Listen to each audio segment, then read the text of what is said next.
Assalamualaikum warahmatullahi wabarakatuh. Ketemu saya lagi, Dina Andriana, pada mata kuliah Marketing and Branding pertemuan ke-6.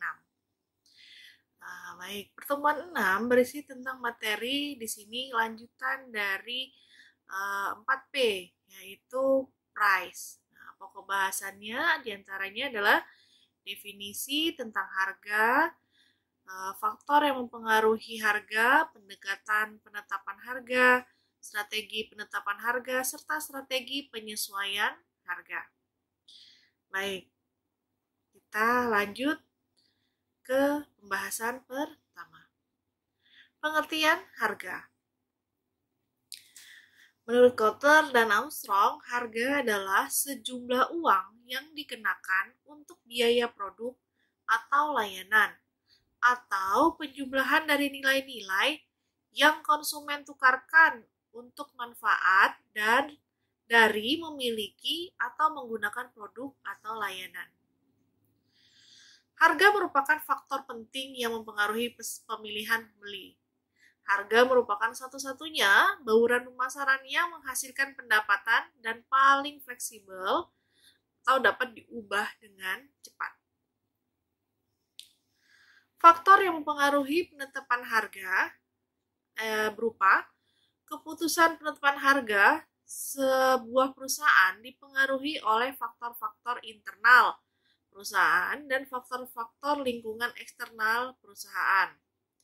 Yang pertama, faktor dari internal perusahaan dilihat. Yang pertama itu adalah sasaran pemasaran. Strategi penetapan harga terutama ditentukan oleh keputusan manajemen mengenai pemosisian pasar.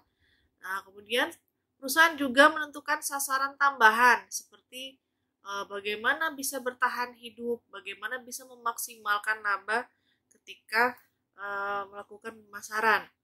Kepemimpinan di pasar juga sebagai market leader atau tidak, atau di sini dia memiliki kepemimpinan mutu produk.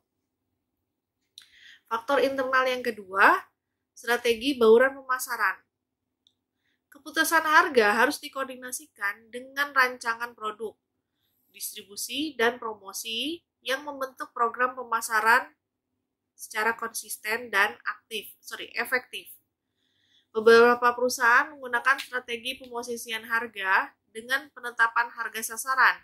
Strategi ini membalik proses yang biasanya mulai dari merancang produk hingga menetapkan harga, menjadi mulai dari menetapkan harga sasaran dan berjalan mundur.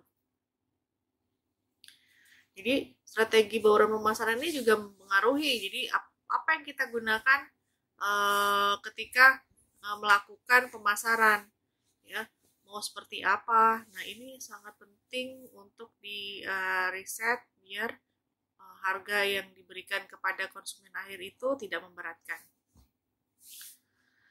Yang ketiga, adanya biaya. Biaya di sini menjadi dasar bagi harga yang akan ditetapkan pada produk. Perusahaan akan berusaha menetapkan harga dan menutup semua biaya yang dikeluarkan untuk memproduksi, mendistribusi, dan menjual produk serta mengembalikan usaha dan risiko yang ditanggung dari pembuatan produk. Perusahaan juga berusaha mencapai produksi dengan biaya yang rendah, karena dengan biaya yang rendah perusahaan akan dapat menetapkan harga yang lebih rendah lagi pada penetapan harga. Yang keempat, dari internal perusahaan, ya, faktor yang mempengaruhi itu adanya pertimbangan organisasi.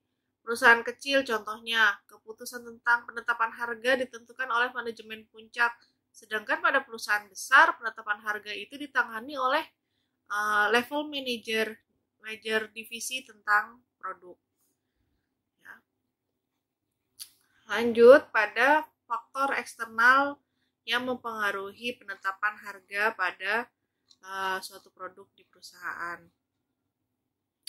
Yang pertama itu adanya pasar dan permintaan. Pasar dan permintaan menentukan batas dari harga, sedangkan biaya menjadi batas rendah bagi harga.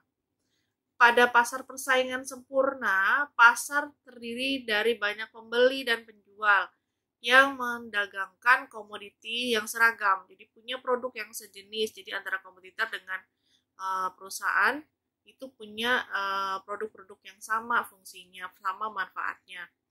Oleh karena itu, tidak satu pun pembeli atau penjual yang dapat banyak mempengaruhi perkembangan harga.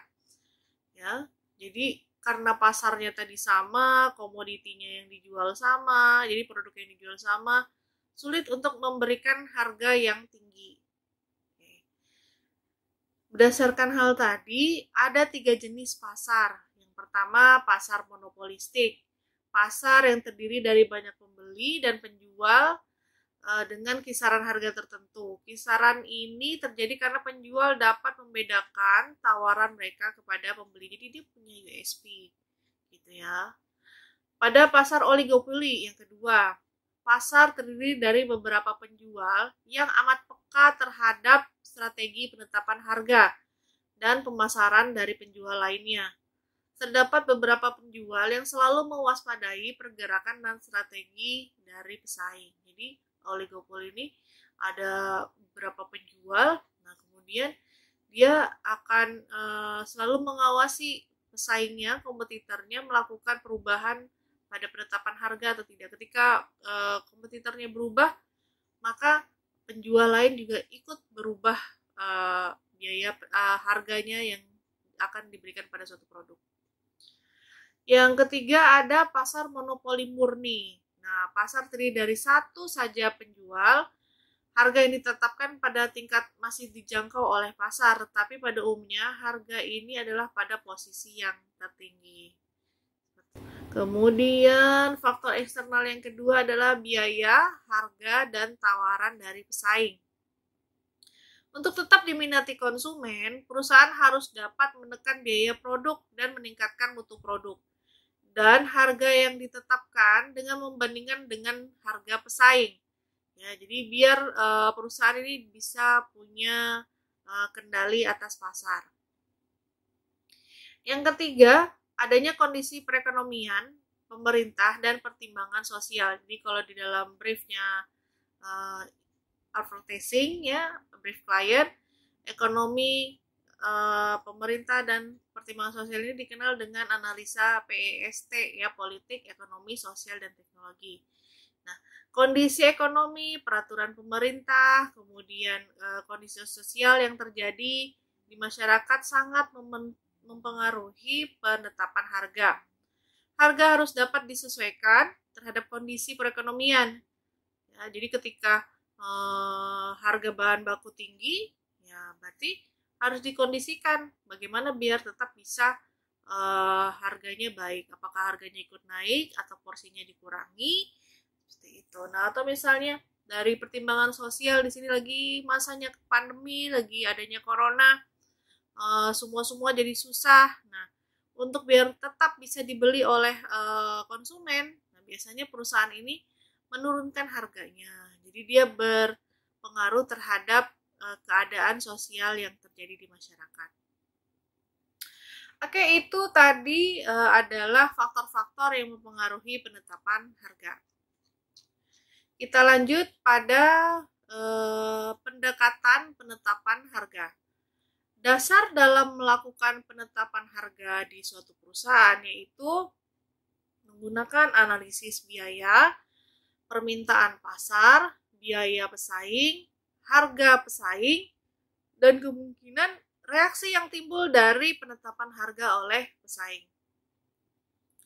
Penentuan harga biasa dilakukan atas dasar biaya, kemudian atas dasar permintaan atau demand, kemudian adanya kompetisi atau kombinasi dari ketiga faktor tadi, biaya, permintaan, dan kompetisi.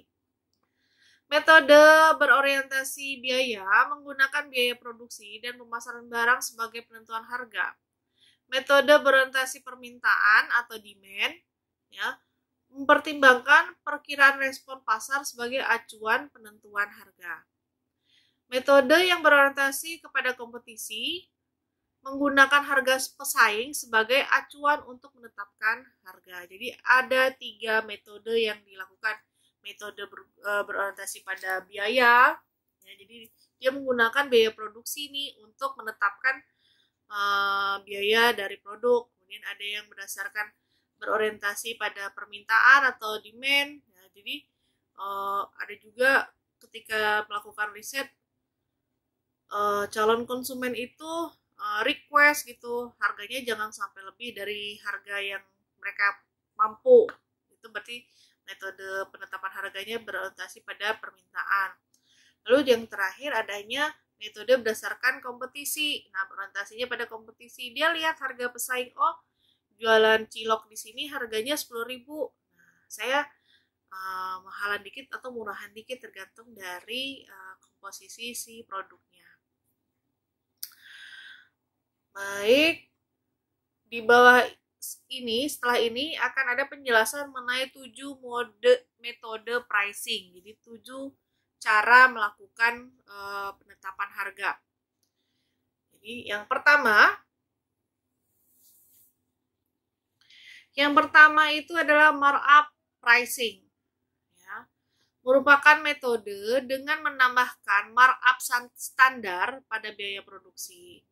Penetapan harga markup populer, ya, ini sangat sering dilakukan karena menetapkan biaya dan mengaitkan dengan harga yang lebih mudah, ya, harga menjadi serupa. Jika industri menetapkan harga dengan metode ini dan merupakan penetapan harga yang lebih adil, tetapi metode ini tidak menghasilkan penetapan harga yang optimal karena mengabaikan permintaan pasar. Ya, jadi dia menaikkan harga, perusahaan melakukan markup terhadap biaya produksi. Jadi biaya produksinya misalnya hanya 10.000. Nah, kemudian dia mau bikin penetapan harga. Nah, 10.000 tadi dia markup dengan melihat kondisi yang ada, lalu ditentukan harganya misalnya di 10.500. Ini nggak optimal karena bisa mengabaikan permintaan pasar, bisa juga mengabaikan biaya produksi tadi. Jadi dia sangat tinggi dalam menaikkan harga. Yang kedua, adanya target return pricing. Dalam target return pricing, perusahaan menentukan harga yang akan menghasilkan tingkat pengembalian tertentu dari investasi yang dia tanamkan pada suatu perancangan produk. Jadi adanya di sini perhitungan return of investment atau yang dikenal itu sebagai ROI. Ya. Penetapan harga analisa titik impas. Metode di mana perusahaan berusaha menetapkan harga yang impas dengan biaya dan memasarkan produk atau menghasilkan laba sasaran. Jadi target return pricing itu ada juga yang bentuknya harga itu berdasarkan nilai impasnya. Jadi balik modal gitu ya.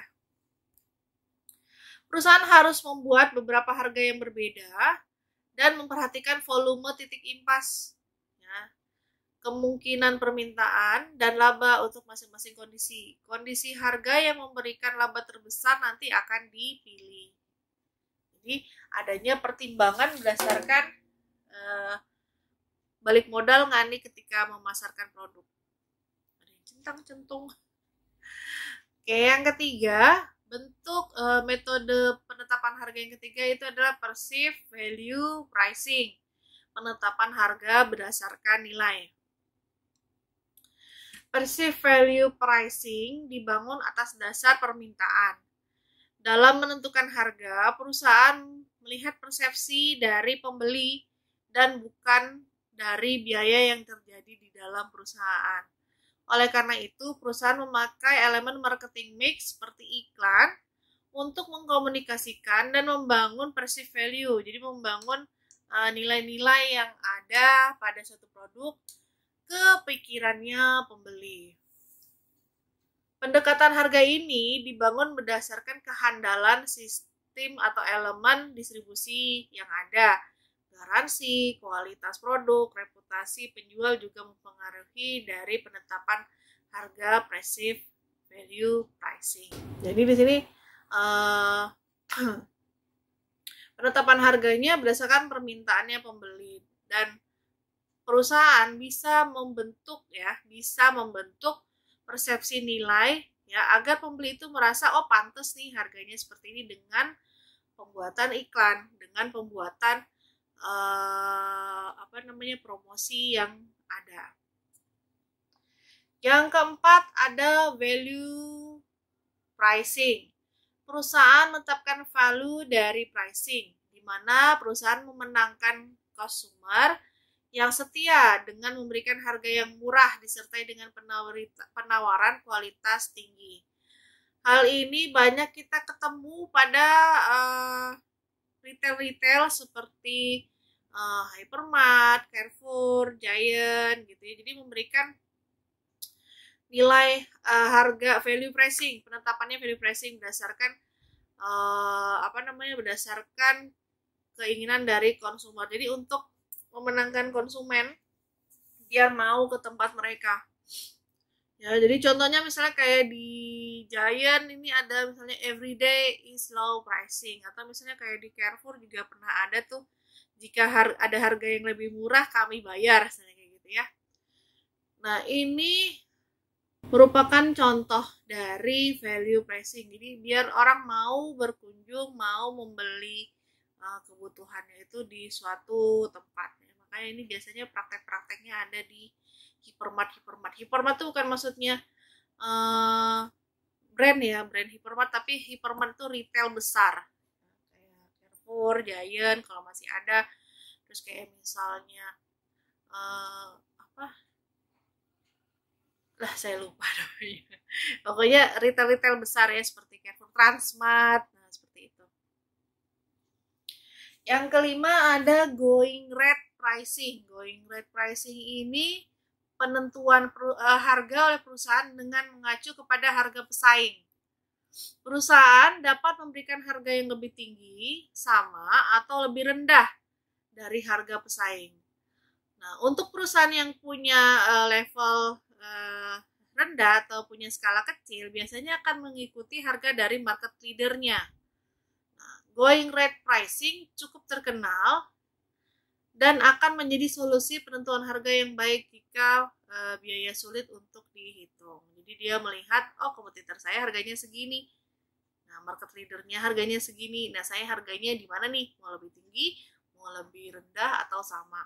Ya, berarti mereka bisa membandingkan berdasarkan manfaat, benefit dari produk, manfaat dari komposisi yang ada, gitu ya. Yang keenam ada auction type pricing. Nah, penentuan harga ini dilakukan secara lelang, ya, yang berkembang dengan cepat seiring dengan perkembangannya internet. Perusahaan perlu mengantisipasi jenis harga ini karena kemungkinan bisa berdampak pada strategi harga yang diterapkan oleh perusahaan.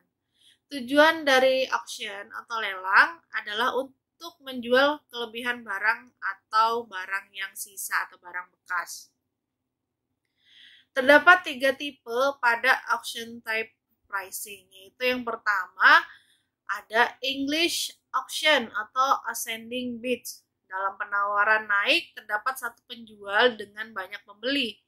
Penjual akan menawarkan barang dengan harga tertentu dan kemudian penawar akan menaikkan harga beli sampai harga akhir yang ingin dicapai oleh si penjual. Umumnya, barang yang ditawarkan seperti ini adalah barang-barang bekas, seperti barang antik, uang kuno, perangko, atau misalnya lukisan, atau misalnya gerabah, keramik, ya.